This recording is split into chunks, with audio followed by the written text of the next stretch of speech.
Hello everybody and welcome to Creativity in Progress. This is episode 6, which is wild. This episode is a little bit different because this is the second time that I've tried to record this today. I've had so many technical issues. It's been so frustrating. But if you're watching this on YouTube, I'm hoping this will be on YouTube as well, but obviously I'm not going to be on camera because my battery decided that it wasn't going to work. My camera's decided it's not going to work. However, if you're listening to this on Apple and Spotify, then hello, welcome. Thank you for being here. I'm very, very grateful to have you with me today. And yeah, let's get into today's kind of subject, which is all about whether talent is natural or whether it is not natural, because I get comments a lot on my work, and I think a lot of us get comments on our work and a lot of them will say, oh my god, you're so naturally talented, or like, you're so gifted, and these are all beautiful comments, like so lovely, so grateful, so amazing. But I read these comments and I'm like, I don't believe it. I don't think it's true. I don't think I have natural talent. I think I've got an ability to sit down for a long period of time and teach myself something, and I don't think that's natural talent. I actually think that's me being really, really bloody stubborn, and from years and years of like anxiety and all the rest of it, and that's why I can do what I do. And recently, or a while back, I watched the Bob Ross documentary on, or not documentary, was it? Yeah, it was a documentary on Netflix. And I don't know whether you've seen it, but if you haven't, I recommend going to watch it, because he basically says that talent is a pursued interest. And I completely agree with him. I think he summarizes it so perfectly, because talent is just a pursued interest. I think the longer that you work on something and you keep doing the thing, you will naturally get better at it. No one starts anything being really good at something. You have to learn it. Like, we're not born with a natural talent for really anything. Even if you've got a more natural ability to do something, whether it's like, I don't know, for sport or singing or being a creative, or you've got an ability to be good with words, say, but you still have to work on that craft to get to the best of your ability. And so it's that consistency that's key with this. And I think when we get comments like, oh, you're so naturally talented, we a lot of the time don't see it, and we can't see it because we are forever comparing ourselves and our work against others who are in the industry, who have already gone through years and years and years of trying and failing and going through highs and lows and all the rest of the success. Whereas the people who tend to comment on our work are the people who aren't necessarily creative, and they are, they'll be good at other things but not necessarily drawing. So they are the people who would say, oh, you're so naturally talented, whereas we are so used to comparing ourselves against experts, quote unquote, in the field, that we don't tend to see it, and we tend to be really, really self-critical of ourselves and our work. But the thing is, we're not aware of other people's struggles and other people's journeys and their stories and the side hustles or the different hustles and everything they've had to do and sacrifice for years and years and years. And like, for me, I'm now obviously 30, and I don't think that I really did much in I look back at my 20s and I'm like, what did I actually do? Because a lot of my friends thought their 20s were like the best years ever, and I spent most of my time grafting. I spent most of my time trying different things, trying different business models, trying different just lots and lots of different things within the creative field, for me to kind of have more of a safe, secure life. And it doesn't mean that I didn't do anything. It's just I didn't go traveling, or I didn't do all the holidays, and I didn't leave the country for like 8 years. I don't think there was a lot of things that I missed out on, opportunities that I missed out on, because I wanted to stay here and focus on what was in front of me. And maybe that was me being in a bit of a scarcity mindset or being a bit anxious, but I don't know, it is what it is. And I don't regret it, because now I sit here and I have a really, really lovely little business, and I get to speak to you guys on a weekly basis about various different things, and we have great conversations, and the feedback is always incredible, and you guys are so supportive. And I it makes everything worth it. Like, it makes all the sacrifice and all the hard work and all the ups and downs and all the tears and all the anxiety. And even today, I was massively overthinking this episode. I am exhausted. I have not slept well for days now. And I was like, oh, I don't think I can do today's episode. But I've sat down because I'm like, I want to talk to you guys. Like, I want to, like, this is a thing that I do on a Sunday. And so many of you have said that the Monday release is really helpful, because it's just a bit of like a positive, uplifting thing for the start of the week. And I've now got a commitment and I've got a responsibility. And it's like, even if we just have a little bit of a casual chat about stuff, I just hope these, as I always say, I just hope these episodes just help in some aspect. And it doesn't always have to make sense. And these episodes, I guess, don't always have to make sense. And I might go off on different tangents, but I just want other people who are creative to know that they're not alone. And that's me going off on a complete tangent. But anyway, what I mean is, we aren't aware of people's story or the things they've been through and the sacrifices that they've taken for years and years and years. And for me, when someone says to me, oh, you know, you've got this natural, amazing gift, and I'm like, well, it wasn't gifted. Like, I'm so grateful that you think that, but honestly, if you'd seen my work at the beginning, I genuinely believe that anyone can do what I do if you put the hours in. And it's not like natural, and it's not naturally gifted. It's years and years and years of hard work, and, you know, experimenting, getting things wrong and failing and everything else, and sharing now what I do online with the teaching side of it, because I just want to be able to help other people. But when I first started, there was literally no one really teaching. I remember I used to go on YouTube because I really struggled. When I first started, I really struggled to draw eyes, because I didn't realise that you had to layer the pencils. I just thought that you could kind of like push them together. So my eyes always looked really blocky because I didn't understand how to actually draw with coloured pencil. And I used to go on YouTube and put in like coloured pencil tutorials, and there was nothing. And I was like, how on earth am I going to learn? And it was through trial and error and experiencing different things that I did eventually sort of get a little bit better at it. Whereas now there are so many tutors, and there's so many mentors, and there's so many tutorials online that can help you get better at the one thing. And that's amazing, because again, I don't think that you have to be naturally talented to do this job. I really don't. I think you've just got to have a want to be able to sit there and to do the craft. So yeah, if you kind of stick to something over a long period of time, you naturally will get better at it, to the point where you can turn it into a business potentially, if that's something you want to do. Because again, when I first started, I was like, I don't really know what I want to do with this. I have no idea. I was charging like £20 for a commission, and that was taking me like a whole day. And I remember sat here being a uni dropout, being like, how on earth am I going to go and make like the same wage that my corporate friends are earning? And when I'm literally charging like £20 and working a few hours in a pub, like it was so difficult to kind of see out of that, or a way out. But you stick to something, and naturally things do start to change, and things do start to shift, and you do start getting better at things. And that is, again, I said it last week and I'll say it again, but you don't have to have all the answers. You've just got to do the thing, and all of a sudden things will start happening and doors will start to open. And if you focus on getting to the best of your ability at your craft, whether you're a painter, whether you're a writer, whether you're a singer, or if you're into whatever you're into, doors will open. But you've just got to be able to do the thing for a long period of time, and naturally you will get better at it.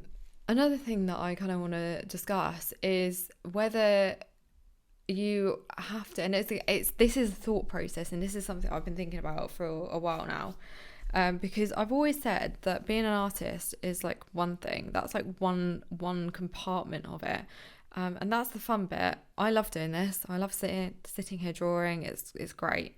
However, the thing that exhausts my brain the most is almost like that creative entrepreneurial side. So it's like forever coming up with new ideas. It's great because I'm forever inspired, but it's also exhausting. Now, I'm well aware that my brain is like ADHD, so I'm forever coming up with different ideas and getting different concepts, and I'll lay late awake at night for hours and hours and hours, mulling over different things, going like, I wonder if that could work. And honestly, the amount of tangents that I go down, and the amount of times when I've spoken to my parents about things, and I'll be like, right, okay, so I'm going to do this, and they're like, sure. And then a week later, I'm like, no, rubbish idea, and they're like, oh, okay, what happened? I'm like, don't know, I just had a moment where I thought that was going to be a great idea, and I tried it and it didn't work, and that's okay. And that goes with both being a creative and actually, you know, whether I've changed what I have drawn so much over the years. Not so much in recent years, but when I first started, I tried so much. I was doing some wildlife, I was doing some cars, I was doing some sort of ornamental kind of and like still life stuff even. I don't know, I was trying so much, and I was trying so many different mediums. I was spending a fortune. I'd see someone online doing like an oil painting, I'd be like, that looked amazing, I want to give oils a go. But I would just get so frustrated because I knew that I was better, because I'd spent years practicing coloured pencil. I knew that I was better at that than I was anything else, but I wanted to naturally be really good at painting because I loved the depth of colour, and I loved like the saturation and how you know, you can do backgrounds and everything like that, whereas you can't really do that easily with coloured pencil. It just takes forever. But I was always looking for that quick fix, and it just never comes. You have to put the hours in, you have to get better at something. You do get better at something the more hours you do. But yeah, my brain was always sort of darting, and still does dart from so many different ideas. But one thing I kind of want to say is you kind of have to choose your battle a little bit. I know so many amazing creatives and so many amazing artists who don't understand and can't understand the concept of business. But then again, I know so many people who are amazing at business who aren't so great at the artwork, but make an absolute fortune because they're good at the business. So it's almost like you need to choose where your interests are. Do you really want to understand the business side of it and really learn everything there is to know and market yourself as best through the business knowledge? Or do you really want to get amazing at your craft, because naturally it starts to market itself in time? So, and obviously it does depend on what sort of person you are, whether you're more introverted or extroverted, whether you want to go down and do like craft fairs, or whether you want to do like trade shows, or you know, whatever it may be, or whether you are better off posting on social media. Obviously we do live in a digital age, and Instagram, TikTok, all of those things, but I know it can be really, really scary. And I get so many comments and so many people message me saying, I hate social media. And I think so many of us do, because it can be incredibly toxic. However, when you put in boundaries around that and put in boundaries around social media, all of a sudden it does get a little bit easier when you realise that it's just for business, and that's the thing that you need to do in order to market yourself. You don't have to make it complicated. I literally, obviously, I have my work Instagram. I have a very, very, very shut down private Instagram, which is literally just for friends and people that I know. But my work Instagram is literally just that. It's work. I might share a tiny little thing of personal, you know, whether it's today it's Mother's Day, for example. So I posted a photo of me and Charlie, because obviously he is my baby. But it's very, very rare that I post anything really personal on there, because to me it is work, and I don't want to get sucked into social media for what it is, because I find it really, really mentally exhausting and mentally damaging at times. I naturally I'll naturally compare my work, I'll compare myself, I'll compare the way I look. There's so many levels to it that I'm like, I can't. So I try and use it for what it is, which is a way to market my work, and that's where the boundary ends. I will take a photo of things, I'll use my phone to take photos of my work in progress, I will post them, and I will, you know, create little reels and little videos, reply to comments, but that is it. I don't like to use it any more than that for anything else, because again, it can be quite damaging. But I know that's the way that I prefer to market. I don't particularly like going out and doing big events, because first of all, they're really expensive, and second of all, it's a lot of time and it's a lot of energy and it's a lot of effort. So again, it depends what sort of business you want and where you want to go with it, whether you want to do commissions, whether you want to do like more gift homeware maybe, or whether you want to go into teaching and tutorials and, you know, maybe on the podcast circuit, whatever you want to do. But you don't need to have it all figured out, as I keep saying. But what you do need to be doing is really getting good at your craft, or getting good at the business side of it, because naturally the two will balance themselves out and they end up supporting each other. And you don't need to be amazing at both. You just need to be really good at one of them, because the other thing is like a byproduct of that. And as I kind of just touched on with the social media thing, a lot of us creatives tend to really, really struggle with confidence, because we are creatives, and I think a lot of us have like a real anxious brain. And I think many of us, when we are like this, we tend to be more introverted. I don't like putting myself in big groups of people. I find putting myself in various different situations, I will actively try and avoid it, because I find it really, really like scary. I've spoken a lot about my own little comfort bubble, where, you know, my home is my safe place. My therapist calls it almost like my castle, because this is a place where I feel like I can just kind of keep my barriers up, keep my walls up, and I'm like, I'm safe here. I know that I'm okay, and I've got my business, which is the thing that I can control, and I've got Charlie, and everything is just, it's very safe. You take that safety net away from me and I'm like floundering, and that's when the doubt kicks in, and that's where I start lacking confidence, my anxiety kicks in. But I think that's really, really normal for us creatives. I think a lot of us, when we are doing the work and we're putting ourselves out into the world, and we're creating something that is done through us, and we are actually putting that physically out on social media, of course we're opening ourselves up for judgment, we're opening ourselves up for criticism. But a lot of the time it doesn't necessarily come, and we are all, I speak from experience with this podcast, very pleasantly surprised at the feedback. Again, this is me putting myself out there, talking about some very, very deep, meaningful, vulnerable subjects. Of course, talking a little bit as well about business and art and creativity. But some of the episodes have been really heavy and really personal to me. And some of them, like this one and the last one, are a little bit more like helping the creative side of it, and being like, it's okay to not have it all figured out. And, you know, talking about natural talent and things like that. But the thing that I'm trying to say is, you just don't need to get too stressed about it all, because, you know, as long as you are doing the thing, and it can be scary putting yourself out there, it can be terrifying, but no one judges you and your work as much as you do. So embrace the process and enjoy the creative side of it, and enjoy the actual experience of showing other people your work, because you will be pleasantly surprised. And another thing is, again, coming back to like the business side of it, you need to analyze almost yourself about where your strengths are, whether they're in business and whether they're in learning, or whether they're being more creative. And it's okay to have a balance of both. And I feel like over time you naturally do tend to get a balance of both. I've been doing this now for, I would say, full-time about 7 years. And when I first started, I was very, very heavily focused on learning the craft, and naturally I started to learn more of the business side of it as I got more comfortable with the artwork and then with the drawings I was doing. But at first I was very, very focused on getting good at what I was doing, because in my head I was always like, well, if I market this well enough, then I won't have to be too stressed. Or it's not even like, if I market this well enough, it should market itself. And it does market itself. I don't have to put myself out there too much in order to get work, which is a very, very nice thing to say. But then again, I don't have extreme goals, and I'm very happy with the way my business runs. As I said last week, I don't have aspirations to become like anything major. I just want to live a very happy, safe life, doing what I love most, with my community, with my friends, with my family, with Charlie, with my people and you guys, and that makes me happy.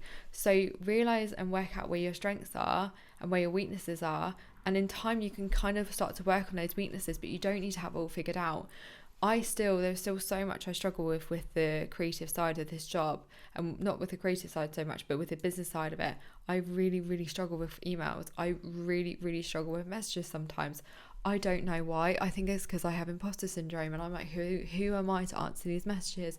When I receive feedback, sometimes it can take me ages to get back to people, because I read the messages and I'm like, I honestly, I can't explain it. I read it and I'm like, that can't be about me. And it's really sad, but it's something that I really, really struggle with. And I would love to, I mean, people have said to me in the past, well, get a virtual assistant. You know, why don't you employ someone a couple of hours a week to get back to people and do your DMs and do your emails? And I'm like, because that's taken the personal side out of it, and I would never ever want that. Like, I love the fact that I can speak to people, and I love the fact that I have this community, but it doesn't mean it's easy all the time, and it means it's really, really overwhelming. And sometimes I do sit here and I'm like, what the hell? Like, how has this even happened? So kind of like work out where your strengths are, where like more of your weaknesses are in business. And again, I think a lot of it will maybe depend on your background as well. I grew up, as I've told you in the past, in a very, very corporate environment. I obviously went off to uni to study marketing. I worked in the motor trade for a while. I did get some like little foundation business things, but I wouldn't say that they stuck with me when I started this business. I think I have learned everything I know through trial and error and through speaking to people and through making mistakes. Whereas if you are a bit older and you've spent years and years and years in a corporate job, maybe doing like marketing or sales or whatever, then you will have a completely different outlook and a different mindset when it comes to your artwork, because you'll be able to market it in the way that you've been taught through years of being in a corporate job. So you will have naturally more probably of a business brain, which is great, because it means that you won't struggle so much with marketing. Whereas if you don't have that business brain, you're having to learn on the go, then focus more on your craft and focus on getting really bloody good at what you do, because the business side of it will come in time.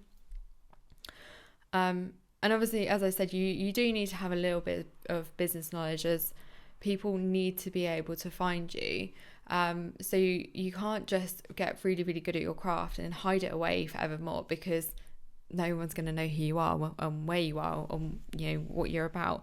So that's what I said about social media. You need to kind of create that balance. It doesn't need to be really intense, or it doesn't really need to be a major thing. It's just something that you do and you get used to doing over time. I know there are a lot of people, and as I said earlier, there's a lot of people who really, really dislike social media, but you need to, if you want to do this, and this is brutally harsh, but if you actually want to do this, you need to get over that, and you need to put yourself out there. And it doesn't mean you physically need to put yourself out there first. It just means share your work. It means share your work. It means speak to your audience, speak to the people who follow you, because they follow you for a reason. They're interested in you and they want to know about you and get to know you. And I think, again, a little mindset thing that I've really had to change is, I had it in my head that people followed me because I didn't know why they followed me. I couldn't think that they followed me because they liked my artwork. I'd be like, well, they follow me because they're curious, or they want to know this, or they want to know that. Whereas you have to learn that people are following you because they like you, and they want to follow you, or they do follow you because they want to get to know more about you and the work you create. So build that community and build that relationship with your audience. And that can take years. It really can take years to do that.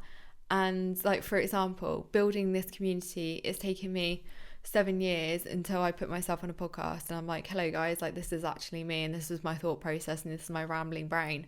And already I feel so much more connected to you guys, and it's just mad. It is mad. But again, it's taken me so many years to build up a level of confidence. And again, a year ago when 18 months ago when I was in therapy and I'd walked out of the most horrendously toxic relationship, where I felt like my self-esteem was completely on the floor, and it's taken me until now to be able to be like, right, this is my story. Because this is, as I always say, this is your journey and this is your life, and you can't let other people dictate to you what you should and shouldn't do. And no matter whether you have that inner voice or inner critic or the inner bully, that thing comes from years and years and years of people saying stuff to you, and over time you tend to believe it, or you do believe it. And like for me, the things that people have said to me in the past live rent free in my head, and it still plagues me now. Even doing, I'm not going to go into details, but even doing this podcast record, I have so much doubt and I have so much negativity in my head, to the point where I sit here on a Sunday before I start recording and say, who am I to do this? Am I actually okay to do this? Because again, things that were said to me in the past is like about me putting myself out there on social media and acting like I knew what I was talking about, when the reality of it was that, according to someone else, that I was the most useless, broken person, and who was I? Basically I was a complete fraud. And it's really, obviously there's a lot more to it than that, but it's so damaging to be told those things because you do believe them. But the reality of it is, this is my story, and as I said, by sharing my story, I hope to inspire, or I hope to help somebody else. And it doesn't mean, and I'm not going to pretend that I have all the answers. I've never come on this podcast and said I know what I'm talking about a lot of the time, because I don't think I do. And I'm not going to pretend that my advice is all like completely relevant and completely helpful, because everyone's lives and everyone's journey is different. But I just hope that these episodes, as I always say, just help one person, because that just makes it all worthwhile. So find a route, whether it's with the business side or whether it's with being a creative and doing the craft. Find the thing that works well for you, and find a marketing strategy that works for you. As I said, you don't need to go hell for leather with the business and the artwork when you first start out. Just focus on the thing that you're most passionate about. And a lot of us, that will be being an artist and being creative. So focus on that. Try and position yourself and become an expert or a master in your field at that. Get really, really good at that. And your passion for that and for doing your thing will become so contagious that people will naturally gravitate to you. Like, I know people know me for coloured pencil horses, and I didn't consciously really make that a thing. I wasn't like, oh, this is me and this is what I do. But because I'm so passionate about what I do, and whenever I did talk about it, I think people kind of were like, okay, well, this is what she does, and I began to build a reputation for doing that. Then naturally you do tend to build more of a client base, and you tend to build more of a community around that thing that you're really, really passionate about. I think at first, when you first start your like dabbling in artwork and dabbling in the more of the business side, don't go in and think, okay, I need to have this done, I need to have this done, I need to have everything sorted. Work out the baseline of what you need financially and for your own happiness and your own sanity levels, and focus on building up to that point. I think a lot of us, as I said last week, where we go on social media and it's so toxic, we get bombarded with like, you need to do this, you need to do this, and you should have done this, and you should have done X, Y, and Z before you're this age. And it's really, really toxic. And a lot of us don't and cannot relate to that. So you need to kind of work out your baseline and work out financially how much money you need to be earning. Work out whether you can do that from working part-time and doing a bit of your artwork on the side.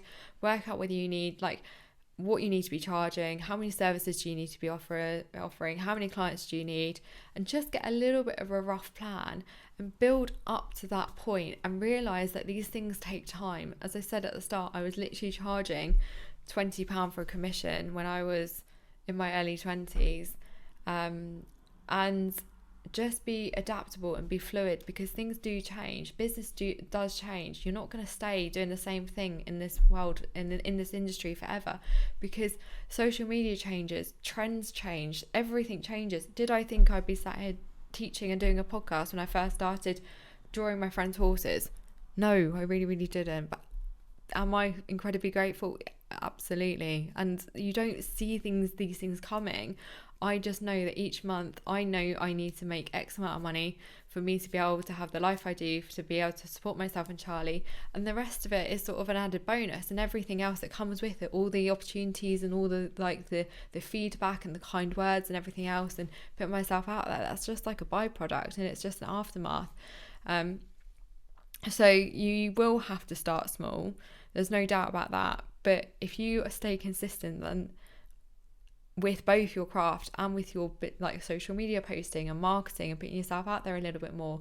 And as I said, it doesn't mean you have to put yourself on your stories. You can literally just talk, or just write some little, you can write a more personal caption, but just stay consistent with what you're posting.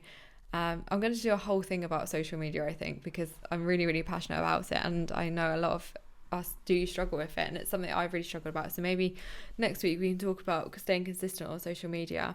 I'm also at this point probably just going to say, if anyone has any subject matters or any topics that they want me to talk about, then please do let me know, because obviously each week I come up with a new idea depending on kind of what has happened to me during the week, or whether it's something that I've seen that I want to talk about. But I'm well aware that this is a podcast not just for me, but it's also very, very, very much for you. So please do let me know if there's anything you would really like me to talk about, or give you a helping hand with something. I mean, as I said, I can't promise you that I'm going to have all the answers, that I'm actually really going to be able to help you, but I will give it my best shot. So yeah, start small, stay consistent, and doors will open. And realise that natural talent isn't really a thing. It's just years and years and years of hard work, years of sacrifice, and years of anxiety, for me anyway. But that's okay, because I promise you consistency does pay off, and it's really, really a lovely thing when you can kind of look back over your career and see how far you've come. And like I always say, you need to really, really celebrate those small successes in every single step of the way, because otherwise you blink and you've managed to achieve so much, and you don't really realise the journey that you've been on. So find your people as well. Find your people that help you and support you and are there for you no matter what, and have got your back and can give you a hug at the end of a bad day and say, you've got this, I'm really, really proud of you. Because as soon as you find those people, all of a sudden life becomes so much easier. And that's not just with the business side of it, but that's with the artwork and everything else, and actual the ups and downs of life. And it's taken me years to realise this. It's taken me years of being in really toxic relationships, and being, having friends who weren't really friends, and being, going through a lot of crap, and years of therapy for me to go, do you know what?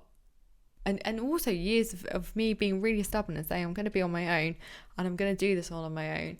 But we can't do everything on our own. We do need people around us that can help us and support us. So whether that's an online community, whether that's friends and family, find your people that know that have got your back and can be there for you and can help you, because I promise you it will make a massive difference. And realise that business and life is always going to change, and you've got to be fluid and you've got to be adaptable. But I promise you've got this, and amazing things can happen if you just get good at staying consistent and just never give up no matter what happens.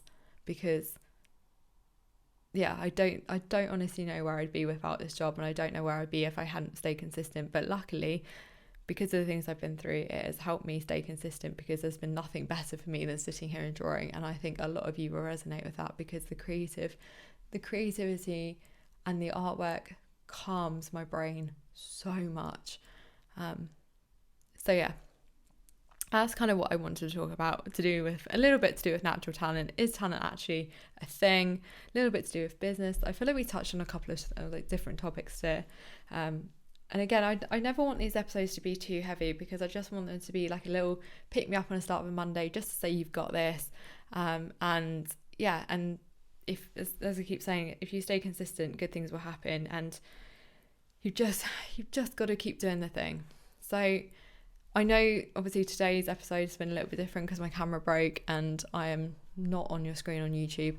However, I am in your ears on Spotify and Apple. So thank you so much for being here. As always, I appreciate you so much. I appreciate your feedback. If there's anything you want me to talk about, any feedback at all, as always, just pop me an email or send me a DM. All my contact details will be in the show notes. And yeah, I will speak to you next week. As always, sending you so much love, and I will speak to you soon. Bye.